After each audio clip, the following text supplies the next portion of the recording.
Nina Sayers, ce n'était pas une jeune femme comme les autres. C'était quelqu'un qui voulait vivre sa passion, quelqu'un qui voulait danser, quelqu'un qui voulait le succès et être reconnu. Mais surtout, quelqu'un qui voulait exister par elle-même. Lorsqu'on la découvre dans Black Swan, on est loin d'imaginer ce qui l'attend. Parce que, même si on refuse de l'admettre, on va devoir se retrouver à accepter une réalité cruelle. Nina n'aura pas de fin heureuse, elle va mourir, une fin inévitable, une fin que personne n'aurait pu empêcher.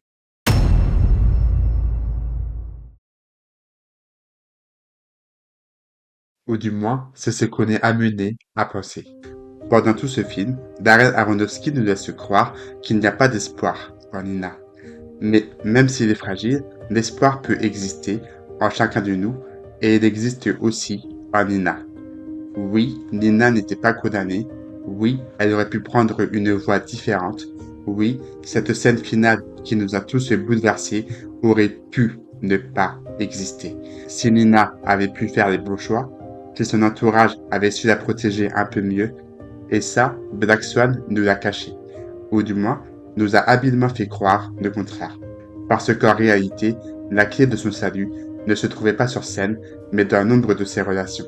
C'est là, dans son cercle intime, que le piège s'est refermé, et c'est aussi là qu'elle aurait pu s'en sortir. Mais pour comprendre pourquoi Nina aurait pu ne pas connaître cette fin tragique, il faut remonter au tout début.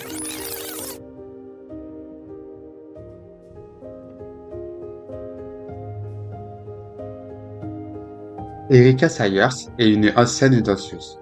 Comme Nina, elle s'est entraînée, elle a répété ses chorégraphies, elle a tout donné, mais elle a dû arrêter sa carrière pour prendre soin de sa fille. Une raison qu'on pourrait qualifier de totalement légitime. Seulement, Erika vit dans l'échec. L'échec de ne pas avoir pu terminer sa carrière, l'échec d'avoir abandonné son rêve. Alors, elle façonne une fille dans son image. Erika ne fait pas qu'élever sa fille, elle la recrée. Elle projette sur elle tout ce qu'elle n'a pas pu accomplir, comme si Nina était une seconde chance que la vie lui aurait offerte. Et c'est là que tout se complique, parce qu'Erika n'est pas un monstre. Elle aime Nina, à sa manière, mais son amour est étouffant, conditionnel, un amour qui ne laisse aucune place à l'existence propre de sa fille. Nina est une jeune adulte et sa chambre ressemble à celle d'une enfant de 10 ans, des peluches partout, du rose sur les murs, une boîte à musique. Erika maintient volontairement sa fille dans un état d'enfance perpétuelle. Parce qu'une enfant dépend de sa mère, une enfant ne la quitte pas, une enfant ne réussit pas là où elle a échoué.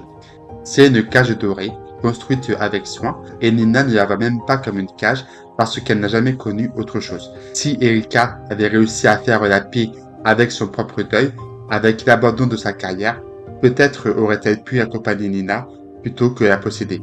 Une mère qui aurait encouragé son indépendance, ses erreurs, ses désirs propres, même ceux qui ne ressemblent pas aux siens. Une mère qui aurait vu en Nina une personne à part entière et non le prolongement de son ambition inachevée. Dans ce scénario, Nina aurait pu arriver face à Thomas avec quelque chose qu'elle n'a jamais eu, une identité. Et le pire, c'est qu'à la fin, Nina commence à s'affirmer devant sa mère. Elle commence à lui dire de la laisser vivre sa vie, et pour la première fois, ça marche. Nina prend enfin ses propres décisions et on réalise qu'elle en était capable. Si cette rébellion était arrivée 2 années plus tôt, si Nina avait pu poser des limites à sa mère quand elle était adolescente, quand elle est entrée dans la compagnie, quand Thomas lui demandait de s'abandonner, peut-être qu'elle aurait survécu à tout ça. Pas parce que sa vie aurait été plus facile, mais parce qu'elle aurait su qui elle était. Au lieu de ça, à la fin, Erika sait que sa fille est en danger, elle pourrait arrêter le spectacle, mais elle reste dans les gradins, elle la regarde, triste mais résignée, parce que Nina a réussi là où sa mère avait échoué. Si Erika avait été différente, si elle n'avait pas eu ce besoin de tout contrôler, Nina aurait pu devenir une personne plus forte et elle aurait été moins vulnérable face aux personnes qui auront plus tard un impact toxique sur elle, comme par exemple Thomas.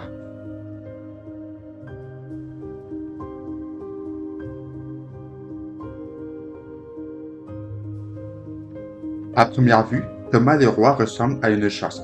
Il est le directeur artistique de la compagnie, exigeant, brillant, respecté et surtout, Il choisit Nina. Nina voulait être la danseuse vedette du spectacle et c'est Thomas qui l'a choisie. Parce qu'il a vu quelque chose en elle, il a compris qu'elle avait du talent, il a compris qu'elle pouvait être à la fois le signe blanc et le signe noir. Seulement, être le signe noir, ça veut dire une chose. Ça veut dire se confronter à une autre partie de soi-même. Une partie plus sombre, plus dure. Et pour Nina, qui a toujours été une jeune femme timide, bienveillante et au bon cœur, ça ne peut pas se faire du jour au lendemain. Sauf que Thomas, lui, il n'a pas le temps. Le spectacle, c'est bientôt, et Nina doit être prête. Alors, il la pousse pour qu'elle puisse atteindre son potentiel, et le moins qu'on puisse dire, c'est qu'il ne va pas par quatre chemins. Il l'humilie devant ses collègues de ballet, il l'embrasse sans son consentement, il la provoque pour faire ressortir cette noirceur, il lui dit qu'elle est une lâche, il cherche à la reconstruire, il a dans la tête une vision précise du signe noir, et il veut que Nina corresponde à cette vision, quitte à la forcer à devenir quelqu'un qu'elle n'est pas. Pour lui, Nina est avant tout un projet artistique, un instrument au service de son spectacle, et quand on voit une personne comme un instrument, on ne se demande pas si les méthodes qu'on utilise lui font du mal, on se demande juste si elles fonctionnent. Il veut que Nina soit parfaite, pas compétente, pas excellente, parfaite. Et d'ailleurs, on peut se poser une question. Pourquoi une seule danseuse pour le spectacle? Pourquoi ne pas avoir choisi deux danseuses? Une pour le signe blanc, une pour le signe noir. Ce choix-là aurait changé beaucoup de choses pour Nina, parce qu'elle n'aurait jamais eu à se confronter à cette part de noirceur qu'elle n'était pas prête à affronter. Le signe blanc, c'était elle, naturellement, sans effort, la pureté, la grâce, la douceur, tout ce qu'elle avait toujours été. Mais le signe noir, c'était un territoire inconnu, un territoire sombre, un territoire qui lui faisait peur. Le signe noir, ce n'est pas juste un personnage à incarner, c'est une part de Nina qu'elle a toujours niée. Sa sensualité, sa colère, son désir d'exister par elle-même et pas pour les autres. Tout ce qu'Erika a étouffé depuis toujours, c'est ça que Thomas veut voir rejaillir. Nina ne doit pas devenir quelqu'un d'autre pour jouer le signe noir, elle doit accepter une part d'elle-même qu'elle a toujours refoulée, et c'est précisément ça qu'elle n'arrive pas à faire. Pas parce qu'elle n'en est pas capable, mais parce que personne ne lui a jamais appris que cette part d'elle avait le droit d'exister. Et c'est en ça que Thomas porte lui aussi une part de responsabilité. Il savait où elle bloquait, il savait pourquoi. Avec cette connaissance utilisée différemment, il aurait pu être le mentor dont elle avait besoin. Quelqu'un qui lui laisse le temps, quelqu'un qui l'aide à trouver le signe noir en elle sans la briser, quelqu'un qui la traite comme une personne, pas comme un projet. Il avait les clés, il aurait pu ouvrir une porte. Au lieu de ça, il a défaussé les murs et Nina a payé le prix de son impatience. Mais pour autant, pouvait-elle s'opposer vraiment à Thomas? Après tout, c'est la personne qui lui a donné l'opportunité de réaliser son rêve, donc s'opposer à lui, c'était pas aussi facile. Elle ne voulait pas perdre ce rôle. Pour être honnête, c'est rare qu'à la fin, on voit Thomas évoluer, devenir plus humain, et félicite Nina, et on peut voir qu'il est sincèrement choqué lorsqu'il voit que Nina est sur le point de mourir. Mais, pour moi, ça n'excuse pas son attitude, parce que Thomas est l'un des principaux responsables de la chute de Nina. S'il avait été un mentor vraiment altruiste qui s'inquiétait sincèrement pour elle, un mentor qui réalisait qu'elle n'était pas faite pour endosser un rôle aussi difficile que le signe noir, les choses auraient été différentes et sa vie au ballet aurait sûrement pris un tout autre chemin. Elle aurait pu progresser à ce rythme, construire sa confiance pas à pas et peut-être un jour incarner le signe noir, non pas parce qu'on l'y aurait forcé, mais parce qu'elle s'y serait sentie prête. Et puisqu'on parle des membres de la compagnie, c'est le moment parfait pour parler d'un autre personnage central du film, celui que Nina verra comme sa plus grande ennemie, sans savoir qu'elle est celle qui aurait pu la sauver, Lily.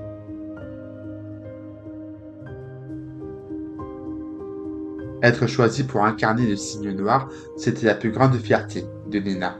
Alors, quand quelqu'un qui est au moins aussi talentueuse qu'elle peut convoiter ce rôle, quelqu'un qui va même devenir sa doublure, Nina la voit comme une menace. Elle supplie Thomas de ne pas la choisir, elle finit par se laisser convaincre que Lily lui veut du mal. Pendant le climax final, elle imagine Lily lui dire qu'elle va prendre sa place parce qu'elle n'a pas été à la hauteur et elle l'attaque avec un morceau de verre. En tant que spectateur, on voit Lily à travers les yeux de Nina. Pendant toute une partie du film, on est presque forcé à la voir comme une ennemie, quelqu'un qui lui veut du mal, qui veut lui mettre des bâtons dans les roues. Et les films nous jouent un tour avec ça. On voit Lily comme une menace, on la voit sourire, et on se demande ce qu'elle cache. On la voit parler à Thomas et on pense qu'elle complote. Mais quand on sort de la perspective de Nina, on se rend compte que Lily est juste une fille normale, sympa, un peu rebelle, qui a essayé de se lier d'amitié avec quelqu'un qui n'en était pas capable à ce moment-là. Avant de rencontrer Lily, la vie de Nina est réglée comme une horloge. Elle se lève, elle dit au revoir à sa mère, elle va au ballet, elle répète, puis elle rentre, elle mange, elle se couche. Nina n'a pas de vie sociale, pas d'amis, elle ne connaît rien de tout ça. Et un jour, Lily débarque. Et Lily, c'est tout le contraire de Nina. Elle est libre, elle rit, elle sort, elle vit, elle n'a pas peur de prendre de la place, elle n'a pas peur d'exister. Et pour la première fois, Nina est face à quelqu'un qui ne lui demande rien. Pas d'être parfaite, pas d'être obéissante, pas d'être ce que les autres attendent d'elle. Lily lui propose juste de vivre. Elle l'invite à sortir, à s'amuser, à lâcher prise pour une nuit, et Nina accepte, timidement, maladroitement, mais elle accepte. Et cette nuit-là, on voit quelque chose qu'on n'avait jamais vu avant. Nina qui sourit, Nina qui rit, Nina qui existe en dehors du ballet. C'est la seule fois dans tout le film où Nina entrevoit ce que sa vie aurait pu être. Grâce à Lily, Nina se rebelle contre sa mère, et ce moment-là, il fait du bien. Cette nuit-là, quelque chose se passe dans l'esprit de Nina. Elle imagine de rentrer avec Lily, elle imagine de s'abandonner à elle. D'ailleurs, à un moment, le visage de Lily prend l'apparence de Nina. Et ce détail-là, il change tout. Parce que ça nous dit que Nina ne désire pas vraiment Lily. Ce qu'elle désire, c'est devenir cette version d'elle-même que Lily incarne, libre, sensuelle, sans peur, sans contrôle. Lily n'est pas une personne à cet instant, elle est un miroir. Le miroir de tout ce que Nina voudrait être et qu'elle s'interdit d'être. Et cette hallucination nous dit quelque chose d'essentiel. La part sombre que Nina cherche désespérément à atteindre, elle est déjà en elle, elle a toujours été en elle. Ce n'est pas Lily qui la possède, c'est Nina. Celle que Thomas lui réclame sur scène, celle de qui Erika a passé sa vie à étouffer. Mais Nina ne peut pas s'autoriser tout ça parce qu'elle n'a jamais appris à faire confiance. Alors, elle transforme la seule personne qui lui voulait du bien en menace. Et c'est là que la question se pose. Et si Nina avait eu une amie comme Lily plus tôt dans sa vie? Pas au moment où elle est déjà au bord du gouffre, mais avant, quand elle était adolescente, quand elle construisait encore qui elle était, une amie qui lui aurait appris que les relations peuvent exister sans contrôle, une amie qui lui aurait montré qu'on peut lâcher prise sans se perdre, une amie qui lui aurait appris à faire confiance. Si Nina avait eu ça, elle aurait peut-être pu voir Lily pour ce qu'elle était vraiment. Pas une ennemie, pas une rivale, une alliée. Mais surtout, elle aurait pu exister. Oui, Lily aurait pu aider Nina. Nina avait toutes les cartes en main pour ne pas connaître cette fin tragique. Mais pour changer, il faut déjà accepter de changer. Alors, c'est le moment de se poser la question qui fâche. Est-ce que Nina aurait pu changer?